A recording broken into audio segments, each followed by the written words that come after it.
Many of us, maybe all of us, know someone who has a significant chronic health condition. Maybe we know someone who has a crisis happening right now that means life or death. When we don't know how many days we might have left on this planet, maybe it's you. Maybe it's not someone you know, maybe it is you. And when we have those kinds of crises in our life, we realize that life is fragile and it's so precious. Author Kate Bowler says that life is like a house built with paper walls. Anything can push it over, and it is so precious and to be valued because of that. And she should know more than anyone else, probably, because a few years ago, Kate received a phone call that changed her life. On the other end of the phone, a physician's assistant said, "You need to come to the hospital immediately. You have cancer." Now, prior to this, Kate was on top of her world. She had troubles, just like everybody does, but she had worked hard, and life was good for her. She had married her high school sweetheart. They had had a 2-year-old child, and now she's gotten her doctorate, her PhD. She's teaching at Duke Divinity School. Things are going well for her. She's even written a book, and her book is called Blessed. Blessed is about the history of the prosperity gospel in the United States. It started here in the U.S. in the early 1900s, and the prosperity gospel teaches that God wants all of you, every last one of you, to be healthy, wealthy, and happy. All you have to do is have faith, believe, worship, read your Bible. If you do all the right things, you will have health and wealth and happiness. She wrote this book looking objectively at that prosperity gospel and finding all kinds of ways that she didn't agree with it. But what she didn't realize was that some of that did stick with her. Now, when she found out that she had this diagnosis, she did everything she could to become better, to get well. Just like the man in our reading this morning. Naaman was also on top of the world. He's a strong army commander. He's the commander of the Syrian army. He's not Hebrew. He's not the Israelites. He's not part of that group. He is a foreigner. And in the first line that Gary read for us, it says that God gave him victory over Israel. He's blessed too, and he's Israel's enemy. That is an odd line to start the story with. But he is in charge. He is used to telling people, you go over there and you do that. He has servants, he has slaves. He's been raiding the Israelite villages. He took a girl from her family and gave her as a gift to his wife. Today we call that human trafficking. He is used to being in control until he finds out he has an illness. He has a diagnosis. He didn't get a phone call. Makes me wonder how he realized that he had leprosy or some kind of skin infection, because without antibiotics, an infection of any kind can be deadly, right? How does he know? Maybe he got wounded and it just didn't heal, got infected. Maybe it's something else. But whatever it is, it's not in his control, and this is not a person who likes things to be out of his control. Now, when Kate found out about her diagnosis, she met with her doctor, and he was 35 years old, the same age she was. And he explained to her that stage 4 colon cancer is usually not something that a 35-year-old has to deal with. Usually it's somebody over the age of 50. And he told her that with stage 4 colon cancer, she had a 14% survival rate. Kate grabbed his arm and she said, if you're going to tell me things like that, you got to hold my hand. And he did. He held her hand. And they talked about her diagnosis and what she needed to do. And before he left the room, she said, what does survival mean? And he said, 2 years. If she can make it for 2 years, she is considered a survivor. She did everything that they they planned for her to do. She had, later she said, she had so many abdominal surgeries that she is on her 5th belly button, and this one is her least favorite of all of them. She went through all the chemo. She did everything she had to do until the tumor stopped growing. And that did not mean that she was healed. That meant she was ready for the next step. Whatever was next, she was ready to tackle it. And what was next was an experimental drug, one that her health insurance did not cover. She turned to her parents, her husband. They mortgaged their homes. They cashed in their pensions, their retirements, everything they could to get enough money together to pay for 2 more years, maybe. In the meantime, she began to make videos for their 2-year-old son so that he would know her if she died. It was her only hope, this experimental drug, so she was ready to take that chance. Naaman is the same way. We don't know what Naaman tried. We don't have all of the story about this man. We don't know if he went to the local shaman or if he called for his religious priest or if he made sacrifices at the temple of some other gods or if he went to the midwife for some kind of ointment, anything. But apparently nothing had worked. Because when he hears the slave girl has said something about a prophet in Samaria, it's an idea. It's an experiment. He's going to try that because what does he have to lose? He can't get better by himself. He needs this help. So he goes to the king of Aram, which is Syria. And he says, I need to go to Israel. Can I have permission to go to Israel? Because there's a prophet there who maybe can heal me. And the king is agreeable because, this guy is a good commander of the army. He wants to keep him. And then the king puts together an insurance policy. Some shekels of gold and silver and some garments that the New Interpreter's Bible says is equal to about $80,000. Sends Naaman to Israel with his insurance policy and a letter that says, of course, heal my servant. And the king of Israel freaks out, as you can imagine. How can I heal this guy? I'm not God. I can't do anything.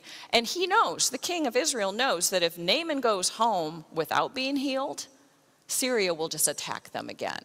That's what he suspects is behind all of this. I just said Syria, and my tablet wants to talk to me, so cancel. She's gone. Now I have to get back into the story again. Sorry, that set me off when she was asking me questions.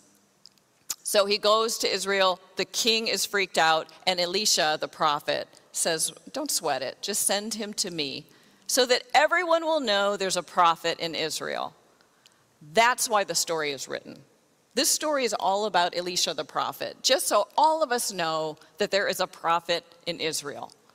I've been wondering about this story ever since I began studying it. What is the meaning? What is here for us? What are we supposed to learn? What do we take away? That was it for the people of Israel, to know that Elisha is now the prophet in Israel. Now, Kate goes to, her doctor starts her experimental drug. It's an immunotherapy drug. She's doing a little bit better. But as her body responds to this drug, she realizes that there are more things in her that need healing than just her body. Yeah, her body betrayed her and grew tumors all over. And she had other things in her heart and her mind that needed to be healed. Because there was a little bit of that prosperity gospel that stuck with her. She thought she had choices. She thought if she just made enough good choices, if she ate healthy foods and if she got a good education and if she had a good job and she had a family, that somehow life would give her something good back.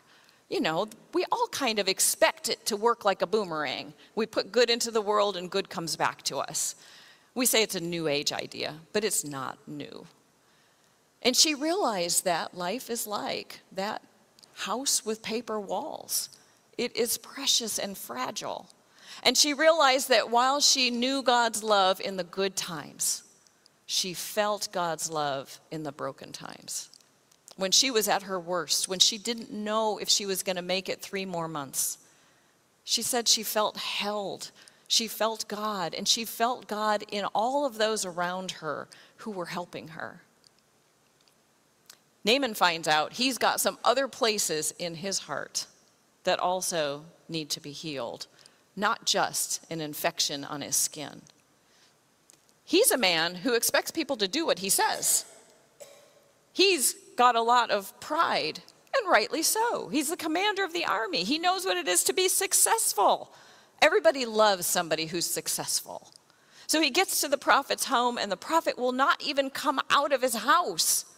And Naaman is offended.